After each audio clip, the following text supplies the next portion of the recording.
Kyle Sonlin and Herwig Konings are founding partners of Security Token Group. All opinions expressed by them or guests on this podcast are solely their opinions and do not represent the views of Security Token Group or its subsidiaries. You should not take any opinion expressed on the show as a specific inducement to make a particular investment or follow any investment strategy. This podcast is for informational purposes only.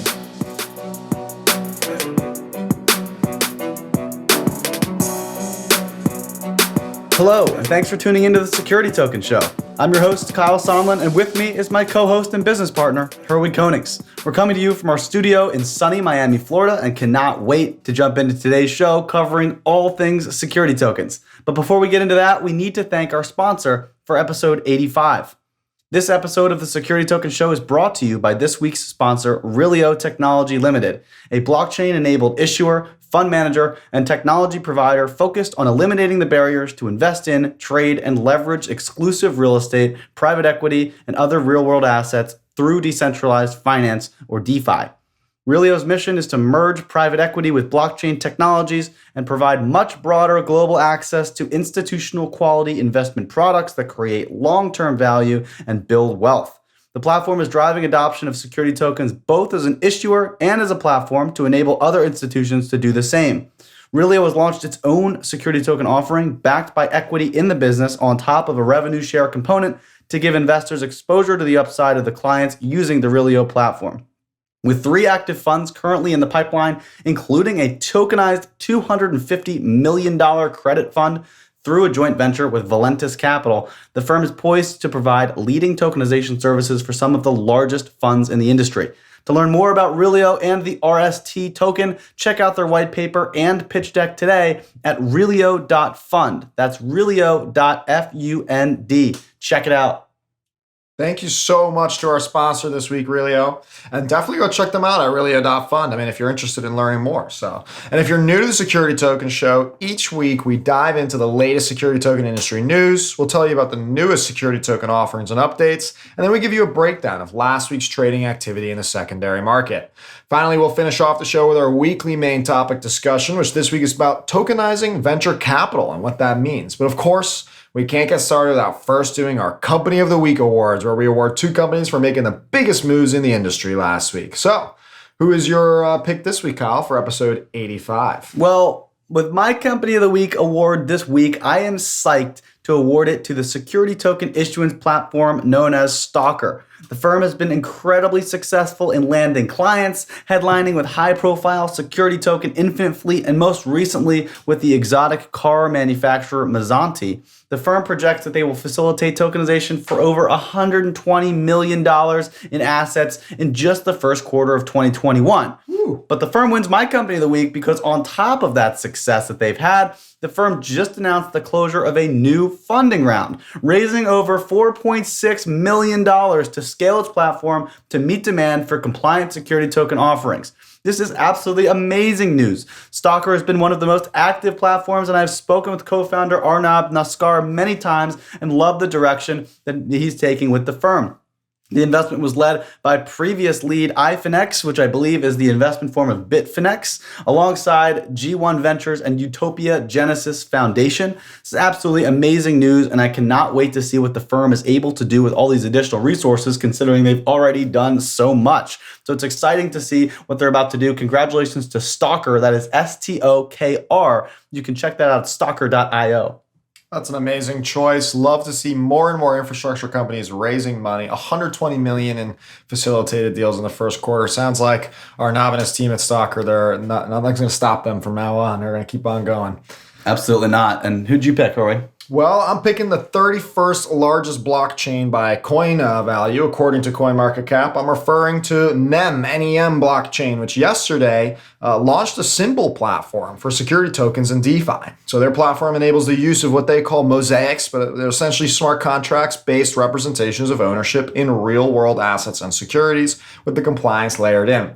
And of the hundreds of blockchains that have launched, few have actually gone out and loudly into the security token space. So Symbol by NEM seems to be their solution to bridging finance and blockchain, and I'm completely here for it since they built a large community and a value of over $6 billion in market cap through their NEM token. So They're clearly going after the security tokens with the launch of Symbol, and they've even partnered with Digital Markets, who worked with us to list the CEO tokens on Merge. So they're getting all the right pieces in place to bring the platform the full value proposition of security tokens. And I'm excited to see the renewed attention brought towards security tokens thanks to this move. And I'm excited to see what issuers jump on using this new platform as well. I'm sure there will be many announcements of that coming in the next few weeks. So meanwhile, I want to spotlight their good work for their launch, which is why they win my company of the week. That's really exciting. It's interesting. The blockchains continue to develop and build.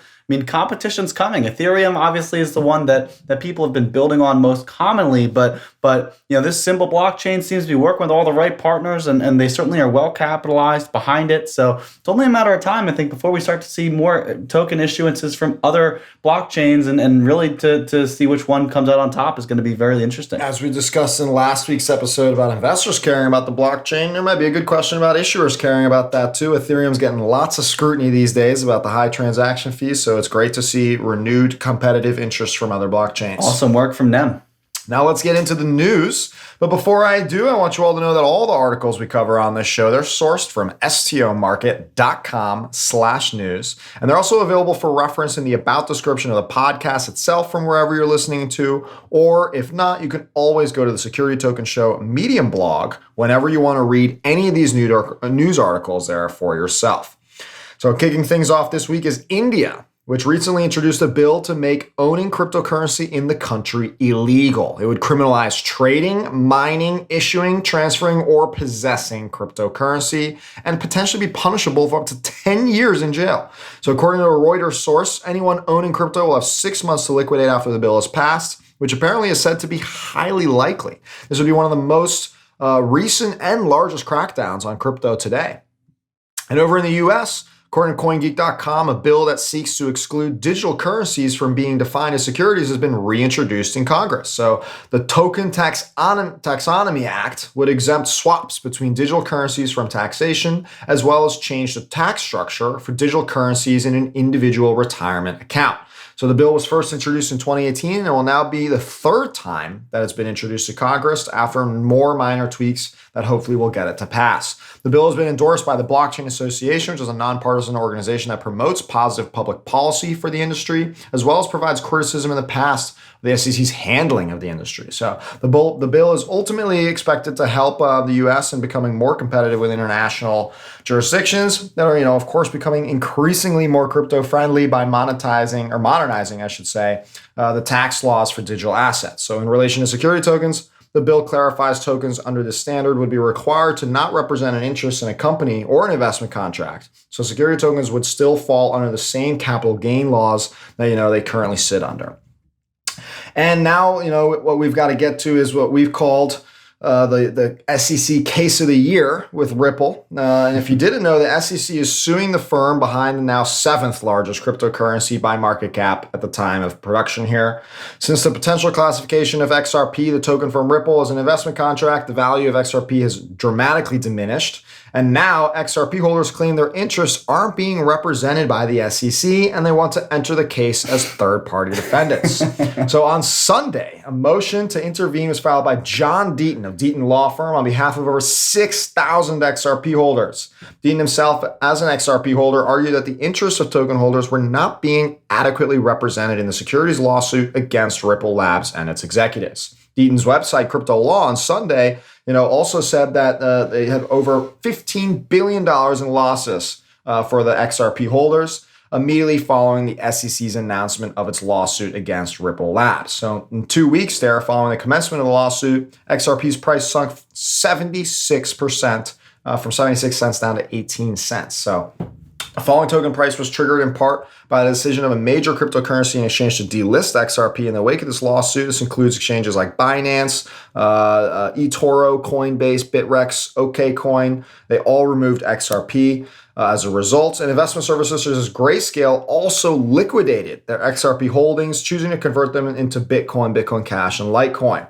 And to make things worse for the SEC, a Forbes article by Rosalind Layton lays out why the SEC's case is shaky to begin with, citing that they don't want to share certain internal information with Ripple over the 7-year period that they were under investigation for all this, as well as the fact that they tried to dismiss John Deaton's case because they said currently that there is no determination of whether XRP is a security or not. This means that the SEC openly tried to dismiss using the tactic that they may be wrong about XRP being a security in the first place. So that doesn't really portray confidence in their actual case against the firm. And we'll, of course, continue to watch this closely given the ramification potential for the crypto industry from this case in general. And meanwhile, to top it all off, Congressman Patrick McHenry has introduced a bill that would have the SEC and CFTC put together a public-private working group to develop a framework for all digital assets. So this would be big news, given the same politician was behind a lot of the great work with the Jobs Act in 2012, and also is a huge voice for modernizing capital markets using fintech. So hopefully he can get the job done. And in Hong Kong, actually in Hong Kong first, OSL Digital Securities Limited, the world's only SFC licensed Big Four audited digital asset platform and member of the BC Technology Group, announced its official go live with the execution of the first customer trades via its licensed trading desk. So OSLDS, they hold a license for Type 1 and Type 7 regulated activities related to virtual assets that were created by the Hong Kong Securities and Futures Commission. That's the SFC, the SEC equivalent. And the OSL platform utilizes a modular interface where institutional and professional investors can go ahead and buy and securely store digital assets, including Bitcoin, Ethereum, and they say supposedly selected security tokens. So the go live for trading follows an exhaustive and successful trial use period completed with the participation of trading partners and investors already. So OSL customers will benefit from one single platform to manage all of their trading on the blockchain. So unique in the market because the OSL exchange is fully compliant with all of these new rules. And as they said, one of the first to be able to trade in Hong Kong. And moving over into more company announcements, nearby neighboring Japanese Nomura Holdings, one of Japan's leading financial services companies, has announced the opening of a division to focus on providing support to public and private companies. So the division will focus on helping them raise capital through what they say are non-traditional means, which of course includes security tokens. So the division will be up and running April 1st, they say, and is just another positive step, of course, towards Japan's digital asset ecosystem as well as the world's. Nomura already has been active in the space in the past, such as helping, form the Japan STO Association last year, as well as launching their issuance platform, Boostry, which also received investment from Japanese investment bank SBI. And to keep things going in Asia, over in Singapore, InvestaX, a leading digital securities finance and investment platform for real estate and private equity there, launched what they are saying the world's first digital SPAC. So launching a digital SPAC will allow them, they say, to bring greater openness, velocity, interoperability, and global distribution. And I'd say it would probably be exciting to watch how all this plays out. It's yet another positive use case for security tokens in the financial world. And Soul Capital founder Billy So will be using the technology in this historic first for his SPAC. So we'll share more information about that deal when there's more to share.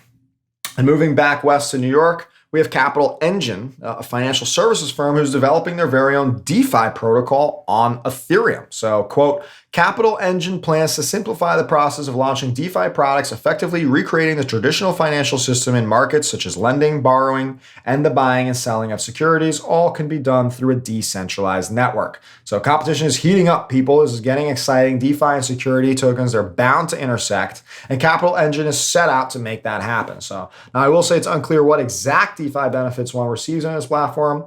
And of course, Ethereum, again, has been growing criticism for all of the fees from the security token industry. So we'll see how this move on Ethereum pans out for the firm.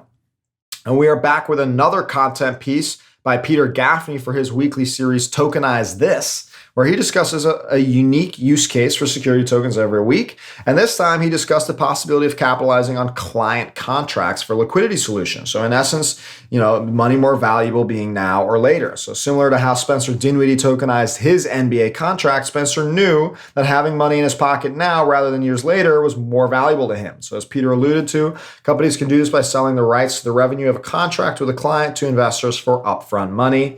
A fascinating use case once again, I think. Check it out on Medium.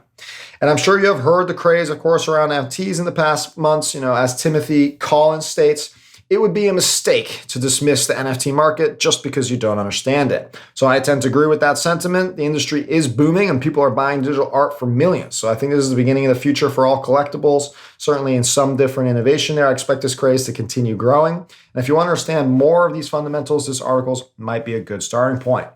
And that's the full rundown of the industry news from last week for you incredible listeners. Kyle, what industry webinars we got coming up? Well, we had another incredibly successful Clubhouse conversation last week. As a reminder, we do Clubhouse sessions every Thursday at 5 p.m. Eastern, discussing this podcast and hosting a breakout session with thought leaders and industry experts to break down the industry in even more detail. On top of that, we actually host a Q&A session, which gives listeners an opportunity to ask the panelists questions that they may have on the topic or on the industry.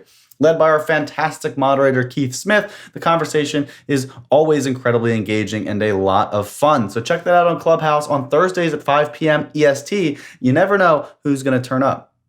And our next event this week is a keynote chat with Viktor Viktorov, who will give an introductory lecture on real estate tokenization and what his company does in the space.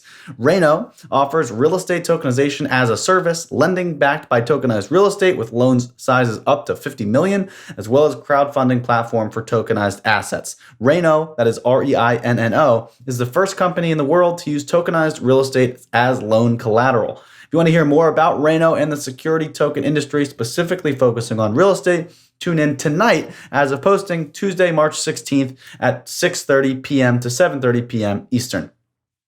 And next up is an event hosted by the Chamber of Digital Commerce, which hosts T0, ARCA, and the Georgetown University's Center for Financial Markets and Policy at the McDonough School of Business for an exciting discussion surrounding the landscape for digital assets and infrastructure. It's going to be a very interesting discussion featuring leaders from T0 and ARCA alongside a very educated academic leaders and in the panel. So the panel will be on March 25th at 12 p.m. Eastern, so reserve your place now. And as a reminder, next week is also the Security Token Summit hosted by Draper Goren Holm. It will be live streamed on securities.io and will feature a variety of themes such as compliance, liquidity, derivatives, secondary markets, regulation, custody, interoperability, and much more. Headlining speakers will include SEC Commissioner Hester Peirce alongside many great security token innovators, including Luke Fallenpin from Tokeny, Michael Pincus from Bitbont, among others. And it also includes Herwig and me. So we're both going to be speaking there, and we would love to see you all there. The event is free, and you can sign up now in the link in the description. And that's all for the events and webinars that we have for this week and next. Remember, you can submit any news or events on stomarket.com/news so that we can cover it on the show the following week. Thanks for that, Kyle. I'm looking forward to the Security Token Summit and some of these other events. But meanwhile, what do you got on the latest security token offering updates? Our first update on the security token offering side comes from Science Blockchain, one of the first blockchain-based investment funds that tokenized their LP shares, who they just announced a successful token upgrade and reissuance.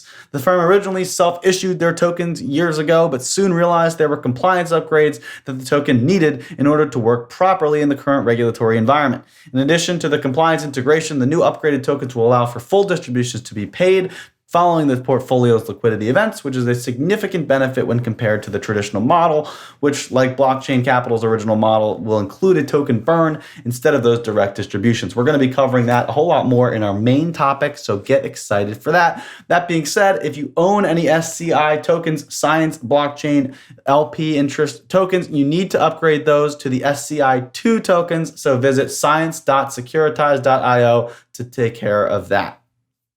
Then moving on to some new STOs, we have Ignium.io, which is a security token issuance and settlement platform based in Estonia. And they are today announcing the launch of a 10 million euro bond token program with Viking Commodities Capital. Viking Trading is another Estonia-based firm that trades grain, that is grain, the commodity, internationally, and they will be the first recipient of the fund.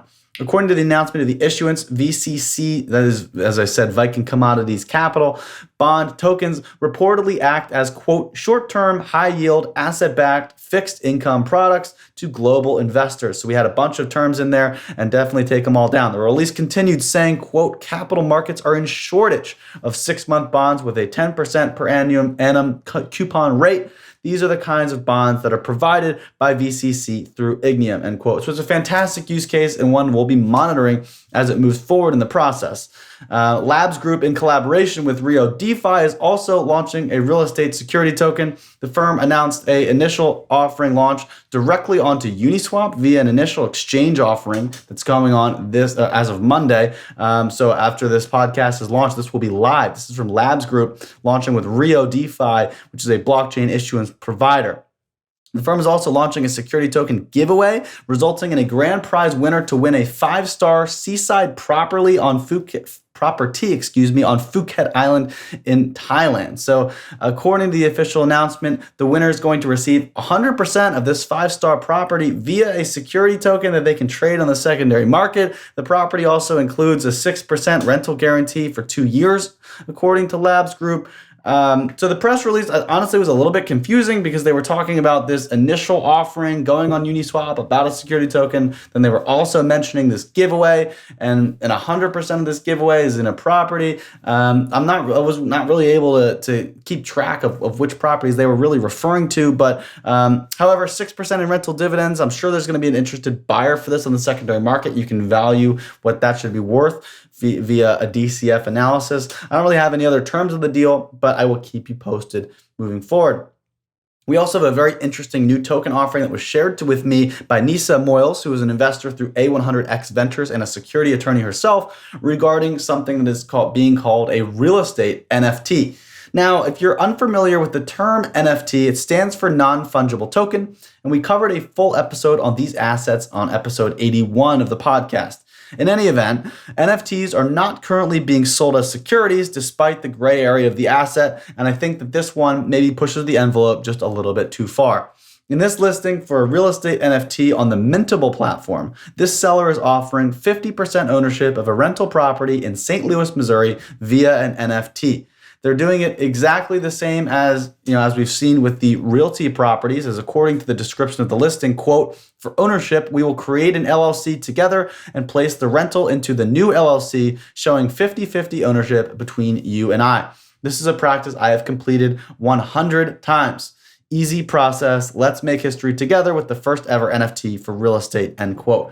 The advert also notes a $1,200 per month rental income that presumably will be split 50-50 between the issuer and the investor. So with an appraised value of the property at $138K, the issuer is seeking nearly $77,000 for 50% of the property, which is actually over half of the appraised value. So for the share of the property. So if they're actually trying to get a little bit more.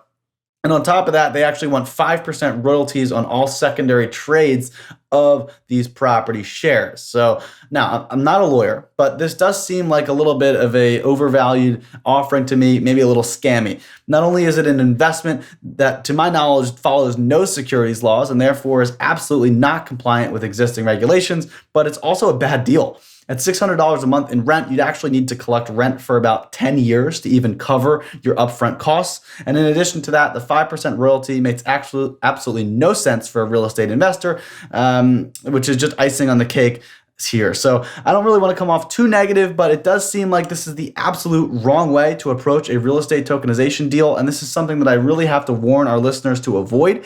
If you're interested in tokenized real estate, I would absolutely recommend that you do your research on many of the legitimate real estate tokenization firms that have launched, including Realty, Rentalty, Vertala Real Estate, and many more. There are others as well, but it really all boils down to making sure that you do your own research and you protect yourself, because just because you can invest in something doesn't mean you should. Herwig, I'm sure you have some thoughts on this one as well. Would love to hear what you're thinking. Yeah, I remember checking this one out, and I was thinking this is bound to happen, Kyle. We'll see many more of these, I expect, just like we did with ICOs. There was also blatant illegal activity there. Unfortunately, the barrier to doing this, it's so low and it's such a small offering that I actually think this is hardly going to be seen as worth the SEC's time to enforce. But you're absolutely right. This NFT is also a security token by every definition, and the platform hosting it itself is put at serious risk. It allows, more of the same without enforcing and layering in the, necessarily compliance requirements to support this. So still, I do see this as kind of a good thing. This is why I always say Bitcoin growing in demand and blockchain innovation in general, like ICOs and DeFi and NFTs, they're all good thing for security tokens. They're putting attention to real estate security tokens, and I think that's awesome. Now they're going to learn the hard way that they got to do it the right way. I totally agree. Good exposure. Does show there's demand for tokenized real estate, as we've been able to see here for a while. But again, investor or buyer beware on this one. I would stay away. And finally, Swiss company UGPay Group launched a sale of the security token under the ticker WCRU, which are backed by assets in real economy sectors that are under management by the financial group. Every investor that buys the WCRU token becomes a co-owner of the global investment portfolio that covers 20 industry sectors, including gold mining, synthetic diamond production, real estate, innovative transport, telecom, basalt fiber production, as well as cryptocurrencies and other assets. According to the press release, the firm has raised nearly $4 million in less than 3 weeks via a Reg D 506C offering, which is very exciting. The WCRU tokens are issued on the Crypto Unit blockchain, which is a new one for me, and which also allows for token holders to execute voting rights on profit distribution decisions that involve paying out dividends. The one kind of head-scratching thing here is that they mentioned that from 12% to 35% of profits from assets under management will be distributed in the form of dividends. So I'm not really sure how they decide on that range. It certainly seems like a very wide range in terms of what you might make on these dividends. And it also is interesting that the voting rights decide how much they pay. So, I mean, isn't it in the investor's best interest to pay out more dividends? I'm not exactly sure, but certainly something to look into. In addition, to eliminate risk of a token sell-off and like a mass dump once the lockup period ends after 12 months, they actually are issuing a further drip out campaign. And so after that 1 year lockup period, 1% of the token supply each month will be unfrozen and allowed to trade freely. I'm not sure if this means that 1% of every person's holding will be distributed each month, which seems, like a little bit crazy, or if it's 1% of different things. But again, 1% of supply per month, it means 120 months you're going to have before, something like that in terms of all this stuff getting live. So, very interesting stuff here. I think we'll have to evaluate the plan as it comes to fruition. Nevertheless, congrats to the UGPay team for a successful raise. I think they're still raising now. You can check that out if you're interested. And then moving into our market trading segment, our market cap was up 10% from last week to 586 million. However, the glaring issue in the current market is a real lack of liquidity. We haven't really seen any new tokens list in the last quarter, and despite all the promises of the technology, the secondary market is looking relatively dire right now. Realty properties are not trading nearly as much as they were 6 months ago. Most of the open finance and merge assets hardly trade at all. It just seems like a very apathetic market sentiment right now, and we need some of these promising issuance platforms and marketplaces to help drive adoption by bringing some fresh assets for investors to get involved with. The market was up this week, driven by the success of the T0 asset, T-Zerop asset, really, which is close to that $7 mark, which is exciting. Again, it's really never stayed above $8 for very long. $10 is that mark you're trying to get to if you're a initial offering investor to reach the initial investment mark. But aside from that, also Overstock was successful as it has been. But other than that, really, we haven't seen much across the board. Here's hoping that will change in the coming weeks. I definitely think this market needs a little bit of breath of fresh air and an injection of life to get things kickstarted for 2021. Yeah, there's a lot going on right now, Kyle, that's for sure. And it does seem like security tokens, they have a window of opportunity to ride on all this hype that's going on. We know T0 has got a lot of partnerships in place, and there's a few upcoming listings that we heard about, though we don't know when. And we know many new marketplaces like Securitize and Archax, they've been approved. So hopefully some listings more from them as well. And I know a few more listings are coming to international exchanges like Merge. So it feels like a lot of drip, drip, drip. And then, a waterfall feeling will come into effect. And you know what they say, when it rains, it pours. So here's hoping. We can only hope so. But in the meanwhile, let's take our time here to discuss one of security tokens' implications on a specific asset class, one that has historically been one of the most lucrative in the world and most coveted to get access to. I'm talking, of course, about the venture capital asset class. Yeah, I think many of our listeners are familiar with venture capital, but I do think it's important, of course, that we give a background and an overview of this typical structure just in case they aren't. I think that's a great idea, Herwig. How about you take us to school? Okay, let's buckle up because we're going to travel back in time, really not that far actually, because venture capital is also seen as one of the newest asset classes in the world. So it really only emerged as a concept and business in the 1970s, only 50 years ago, people. So it was, of course, made prolific by the incredible returns created by the early VCs of Silicon Valley, which invested in semiconductors and chip technology, which of course flourished under the hardware and computer revolution. So the model was born and proven. Invest in companies early that have big potential and reap the rewards when they go public, which many VCs did during the 1990s dot-com bubble. And this success drove others with money to seek out the same returns. Now, the model itself wasn't as simple as finding and investing in early stage companies.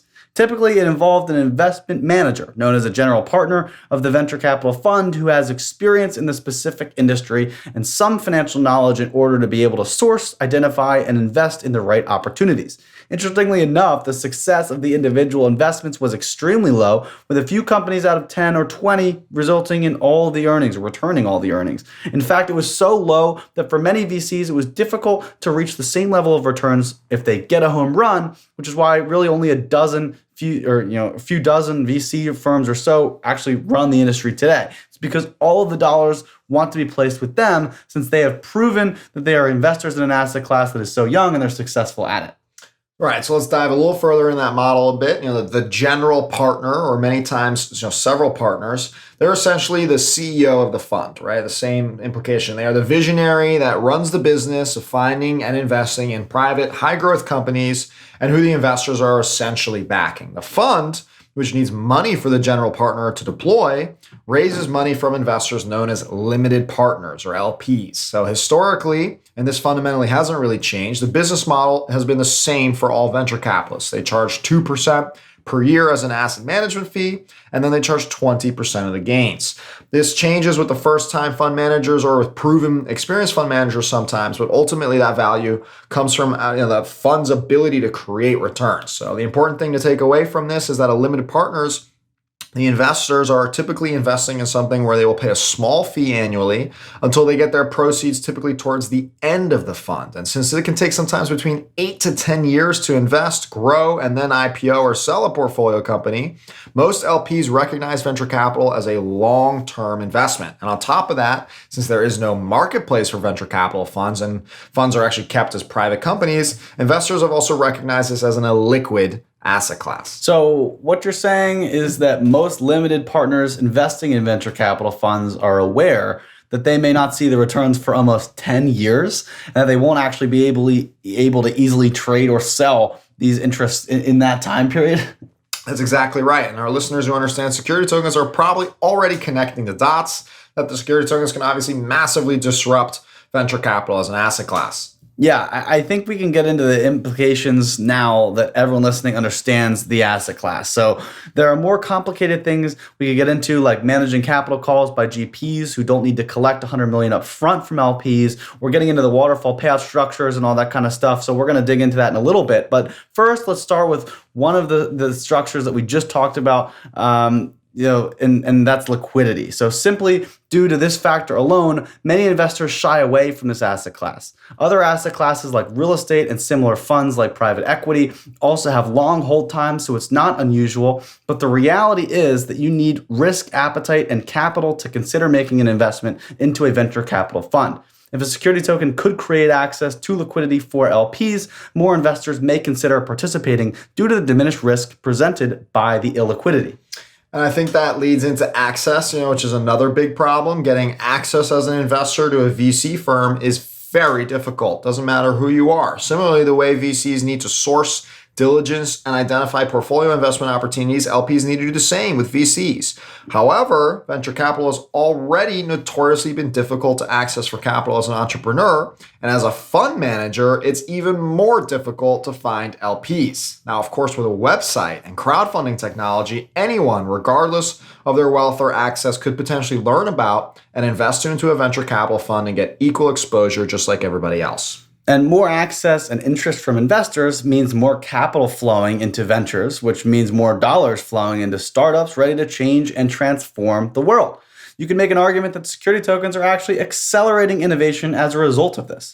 You absolutely can make that argument, Kyle. And it will also bring a lot of new types of investors to help take advantage of this huge price disparity that exists between early stage private startups, up until they IPO on a public market. Hedge funds and PE funds could also start trading and participating in this asset class more actively. As we mentioned, retail investors and high net worth individuals can start to access and play in this asset class, And before getting direct exposure to this was nearly impossible. So maybe you can tell our listeners about, also some of the direct and indirect economic rights for venture capital as a result of security tokens, Kyle. Absolutely. So now in the traditional venture economic models, you traditionally see some sort of waterfall structure where different tiers of capital are paid out as the fund returns capital. Essentially, the distribution waterfall would determine the order in which the returns are paid out. And while the waterfall can vary depending on the fund and the investor rights, there tend to be those four categories. The first and foremost is actually returning the initial capital, where the initial distributions would go right back to the investors to pay for their initial investment into the fund. Once they've been paid back their initial investment, they'd also receive 100% of the returns until they receive the preferred return on their investment. This is something that usually they target at the beginning. That was what they were pitching to the investors to begin with. Usually the preferred rate of return for this tier is probably approximately 7 to 9%, something in that range. From there, the additional gains will go to the GPs and the sponsor of the fund until they reach their target percentage return. And then finally, if there's anything left, it can then be distributed between the different parties depending on their agreed upon rates.